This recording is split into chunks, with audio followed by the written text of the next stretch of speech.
Erasmus per joves emprenedors és el projecte que ha posat en marxa el Vapor Llong per animar els joves a muntar un negoci. L'exposició de pessebres de Sabadell triomfa un any més. El Pare Noel, per la seva banda, ja s'ha deixat veure en helicòpter. La cursa de Sant Silvestre arriba el dia 31 a Sabadell. L'esdeveniment compta amb el suport de l'atleta sabadellenc Miquel Quesada.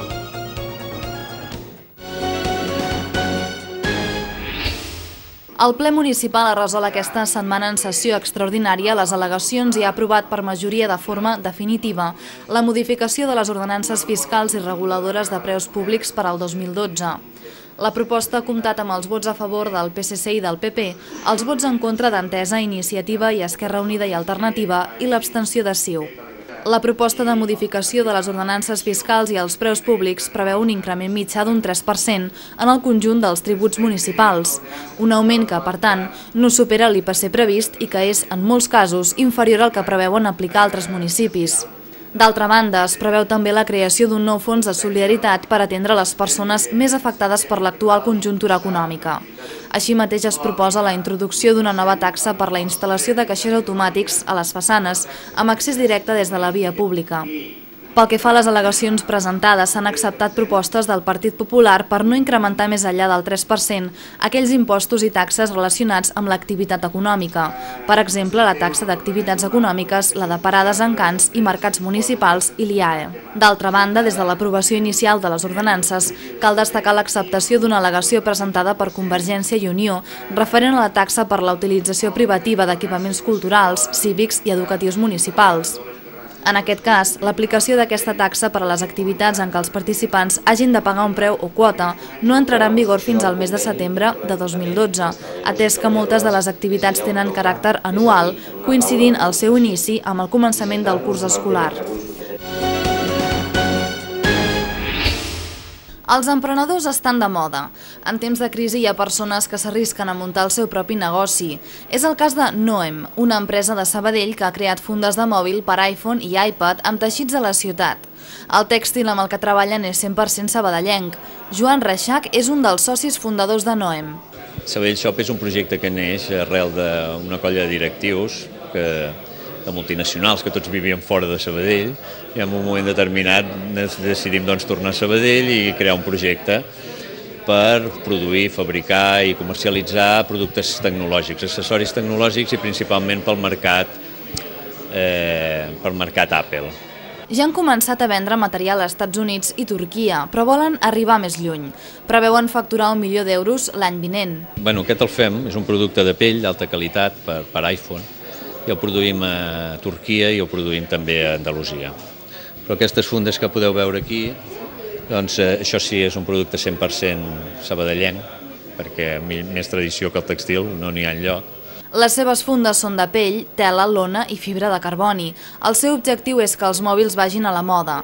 Per això han ideat fundes de diferents colors i estampats. El local Loft & Co, situat al carrer Turull de Sabadell, va acollir la presentació de les noves fundes.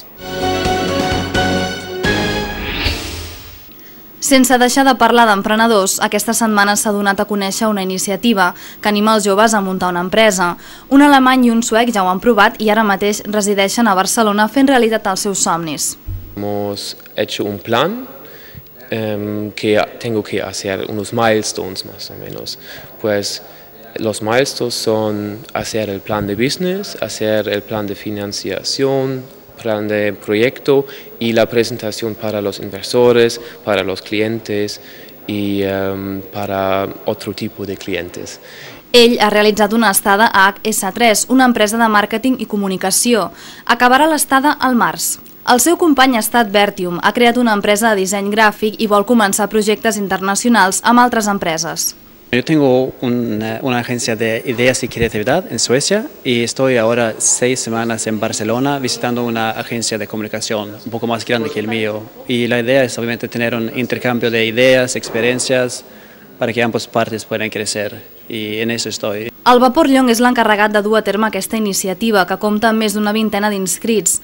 Avui és el segon centre autoritzat a tot Catalunya per rebre sol·licituds sobre aquest projecte. Els requisits són tenir una idea de negoci i acreditar un pla d'empresa. Per participar-hi cal seguir els següents passos.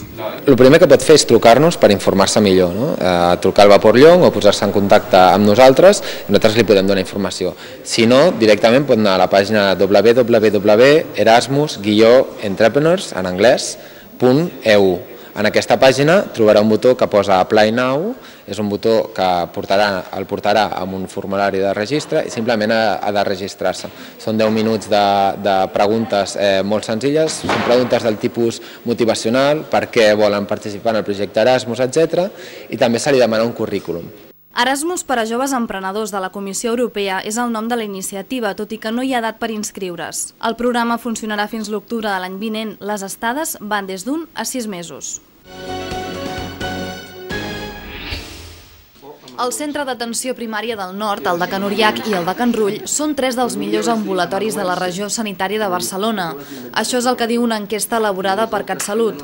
Segons l'enquesta, tots 3 ofereixen un servei de qualitat i han aconseguit una millora de les relacions metge-pacient. Per tal de celebrar aquesta dada, l'alcalde de Sabadell, Manuel Bustos, ha fet un petit reconeixement als professionals, a qui ha agraït la tasca realitzada fins ara.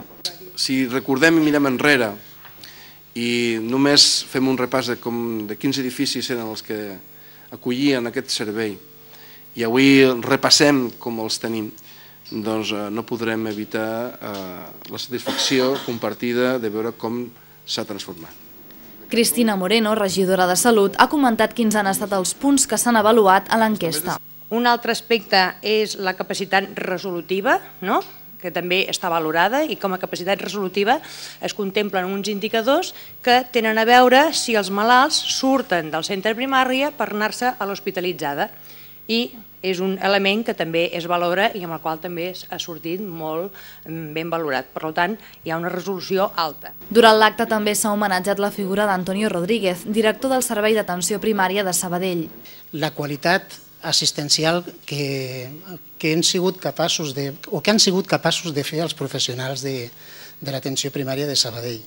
I una mostra d'això és que no és el primer any en què tenim molts equips d'atenció primària de Sabadell, siguin del Consorci.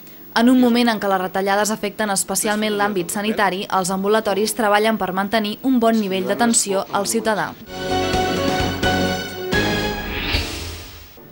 El canvi climàtic i la contaminació són notícia habitualment. Per tal de fomentar el respecte al medi ambient hi ha un projecte ambiental, l'Agenda 21, que desenvolupen a l'Escola Joan Maragall de Sabadell. Els alumnes del centre treballen amb l'hort i la jardineria i d'aquesta manera comproven les diferències entre les estacions. A més, es tracta de conscienciar als petits que el reciclatge és fonamental per protegir el medi ambient. Els objectius del projecte a l'Escola Joan Maragall passen pel treball a l'hort i al jardí, fins a aprendre a treballar de forma cooperativa. Un alumne de l'Escola Joan Maragall, en José, ens explica què fan en el marc d'aquest projecte. Una professora es diu Montse Aceituno i les pedres que hi havia les agafàvem i les posaven a un lloc i quan hi havia papers pel terra els agafàvem i els tiràvem a la papelera aquella. El projecte es va posar en marxa l'any 2005. En els seus inicis ja es van proposar millorar el treball que, a més d'incentivar la cura del medi ambient, facilitava la integració dels alumnes estrangers. La darrera innovació ha estat la creació d'un recurs musical que ha incentivat la participació i la consciència dels més petits i la importància de la gestió ambiental, tant a l'escola com a casa. Els nens i nenes han après la cançó Planeta Terra, que ha composat Mito Ninot. Amb la cançó es tracta de descriure la Terra i a més transmetre el missatge que és, a la vegada, l'eix del projecte Agenda 21. Aquesta cançó va sorgir perquè aquí infantil totes les classes tenien el nom de la classe, els P3 eren els sols, P4 eren estrelles i lluna i P5 eren la classe dels planetes. D'altra banda, el tècnic de sostenibilitat al programa Agenda 21 de Sabadell ens ha explicat què aporta l'Ajuntament de Sabadell. L'Ajuntament des de l'any 2003 col·laborem amb una quarantena d'escoles que treballen amb molts vectors, hort i jardineria, energia, aigua, residus, temes com la contaminació atmosfèrica. contaminació acústica, i el que aportem des de l'Ajuntament bàsicament és un suport pedagògic, tècnic, hi ha una línia de subvencions i organitzem espais d'intercanvi, que poden ser trobades de professors a través del CRP perquè intercanviïn idees, metodologies i innovin en temes més... El cert és, però, que encara queda molta feina per fer i que l'Escola Joan Maragall s'esforcen per millorar any rere any i per innovar i atraure els més petits a participar.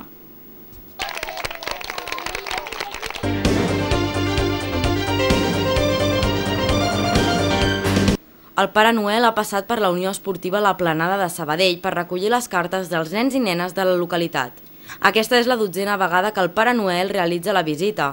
Per qüestions logístiques ha hagut de deixar el trineu i els rens al Pol Nord i ha vingut fins a Sabadell en helicòpter, acompanyat dels seus ajudants. Ells són els que han repartit caramels a tots els nens i nenes que l'esperaven al complex esportiu, a més de donar-los la mà i recollir les seves cartes. Parlem amb el gerent de la Unió Esportiva La Planada, Joan Muñoz. Sinó que ser una entitat social i que aglutini a tota la canalla possible.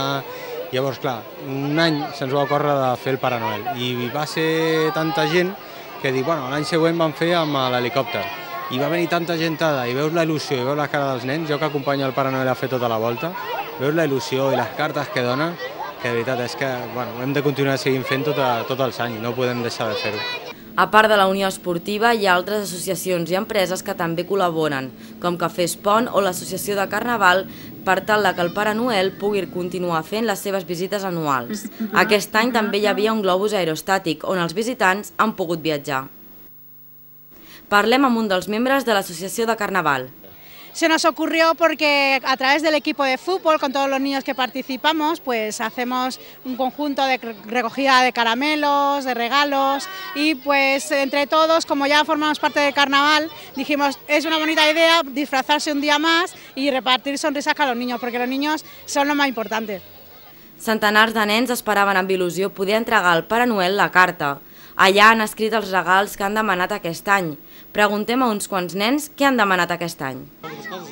Bueno, moltes coses, jo ni em recordo. Una muñeca, una consola, una cocinita... Esperem que el Pare Noel hagi pres nota de totes les peticions i també de les altres cartes que li han entregat per poder repartir-les per totes les cases de la comarca.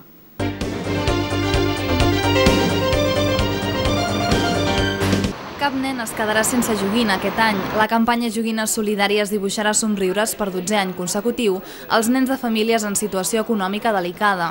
Els municipis que rebran les joguines són Sabadell, Sant Quirze del Vallès, Castellar, Sant Llorenç Savall, Polinyà, Badia i Martorelles. A més, també rebran joguines a la Fundació de l'Hospital Partaulí i a les ludoteques de Margarida Badós, la del Centre de Tarda Can Déu, la de Can Puiggener, la de Can Rull Marinals i la de Torre Romeu. Finalment, també gaudiran d'aquesta obra social Actua Vallès i el Rebost Solidari. La regidora de Serveis Socials a l'Ajuntament de Sabadell, Marta Ferrés, ha exposat la seva opinió sobre aquesta obra social de la Caixa. Són temps difícils i són temps on moltes vegades veiem molts problemes a tot arreu i posem dificultats a les coses. I en canvi, coses com aquestes, que jo crec que de veritat que tenen un gran valor, que són coses que funcionen bé, el que hem de fer és posar-les en alça i sobretot donar-los la importància que tenen. El pressupost que ha destinat la Caixa aquest any a la campanya de les joguines solidàries ha estat un 11% més respecte a l'any passat i s'ha ampliat el nombre de poblacions. El director de l'àrea de negoci de Sabadell, Modesto Custodio, ha explicat l'obra social de la Caixa. En aquests moments estem al 70%, en global en la Caixa el 70% del pressupost d'obra social són temes socioassistencials, o sigui, d'inserció laboral de persones amb discapacitat, de lluita contra la pobresa i marginació, de suport als nens, aquest tema de joguines. I això és el que suposa un increment, que té a veure amb la situació, evidentment, més de crisi, del que deia abans, estar més a prop de les persones amb dificultats. En total es distribuiran més de 2.700 joguines amb unes característiques comuns. Són lúdiques i educatives. La pràctica totalitat funciona sense piles i, a més, no són bèl·liques. Amb aquesta obra social, la Caixa pretén dibuixar un somriure a aquells nens que, si no fos per aquesta iniciativa, s'haurien quedat sense joguines. Aquesta setmana ha obert les portes al Museu del Gas de Sabadell. Es tracta d'un museu únic a Catalunya i a Espanya dedicat a la indústria del gas, ubicat a la plaça del Gas de la nostra ciutat. Aquest espai de la Fundació Gas Natural Fenosa està especialitzat en energia i medi ambient i iniciarà la seva activitat amb visites de grups escolars que ja han fet reserva. El Museu del Gas té com a objectiu preservar i difondre el patrimoni històric dels sectors del gas i l'electricitat, l'evolució tecnològica i el seu impacte a la societat. També vol explorar el futur de noves energies i la seva interacció amb el medi ambient. Per tot plegat, a la seva exposició permanent, el Museu del Gas proposa un recorregut per la història de la companyia. També ofereix una descripció de l'evolució de les indústries del gas i l'electricitat a través dels canvis socials que comporten els nous invents i les noves tecnologies.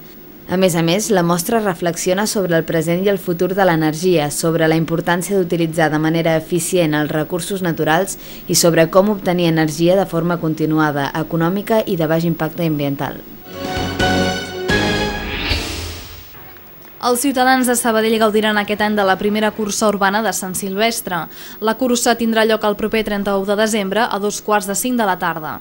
Entre els seus participants comptarem amb Reyes Estevez, Pepe Ríos i els atletes sabadellencs Miquel Quesada i Miquel Blanchard, entre molts d'altres. Altres atletes VIP seran Pep Molins, Albert Fortuny, Oriol Cruz, Carles Avellan, Àngel Vinyeta i Xavier Bonastre. L'objectiu de la cursa és situar Sabadell dins el panorama de l'atletisme català i estatal i impulsar la pràctica de l'atletisme. La tasca de l'Ajuntament per fer realitat la primera cursa urbana de Sant Silvestre ha estat molt activa. El regidor d'Esports, Josep Ayuso, ha afirmat que la celebració d'aquesta cursa era una assignatura pendent. Per la seva banda, els organitzadors de la cursa, Miquel Quesada i Aleix Muñó, han explicat que la cursa ha sorgit d'una voluntat forjada a les pistes d'atletisme de Sabadell. Per Aleix Muñó, la filosofia de la cursa és clara. La filosofia principal de fer aquesta Sant Silvestre, tal com l'entenem, és que la Sant Silvestre és la festa major de l'atletisme, és una festa de comiat de l'any a nivell esportiu, el que és el cap d'any cadascú el celebra com vol, pot sortir de festa, pot no, li agrada més estar en família i tot. Els corredors passaran per l'Avinguda 11 de setembre, la plaça Mercet, la via Massaguer, la Rambla i tornaran pel carrer Sant Pau i la Ronda Zamenhof per arribar de nou a la plaça Creu Alta. Comptarà amb uns 1.100 corredors. Un dels organitzadors, Miquel Quesada, ha parlat de Reyes Estevez. Jo volia que, ja que tenim aquí els Reyes, que és l'atleta referent per mi de la cursa, i que és com jo li dic als Reyes, no? El que tu estigues a Sabadell és un luxe, vine al Paso Güell amb tota la gent, la posició a la cursa jo sé que sempre dones el 100% i solament el que estigui per mi ja és un luxe. L'atleta Reyes Estevez ha dit que per ell és un orgull poder participar a la primera cursa urbana de Sant Silvestre. No tenía pensado competir hasta enero, pues organizándola tú y pidiéndome, pues, además yo vivo aquí al lado. Para mí es un placer y un orgullo poder participar en esta primera cursa de Sabadell, de la Sant Silvestre. Per tal de dur a terme la cursa s'ha creat l'Associació Esportiva Sant Silvestre de Sabadell i ha estat possible gràcies a les col·laboracions de diferents empreses. La cursa també té la seva vessant solidària i es donarà €1 íntegre de cada inscripció a l'Associació de Cardiopaties Congènites. El projecte de futur dels organitzadors passa per fer participar els més petits i per posar la sortida i la meta a l'Eix Macià de Sabadell.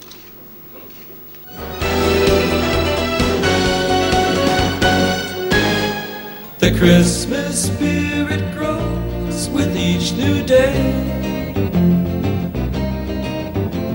and it's so close but seems so far away, and yet it comes only once a year, and before you know it, it's already here. The streets are filled with laughter and so many hearts are gay. Everybody helps to make the spirit bright. The houses turn on their Christmas lights at night. It's worth the wait the whole year through, just to make happy someone like you. And I'll never outgrow the thrill of Christmas Day.